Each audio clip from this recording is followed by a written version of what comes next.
Hola, hoy vamos a ver cómo fácilmente quitar sonidos de las interacciones táctiles de pantalla en Xiaomi PocoPad.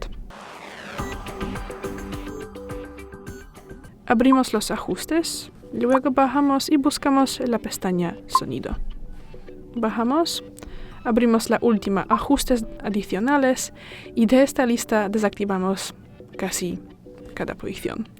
Sonidos de toques, también sonido al bloquear dispositivo, tomar capturas, desinstalar aplicaciones y también eliminar elementos. Y ya es todo.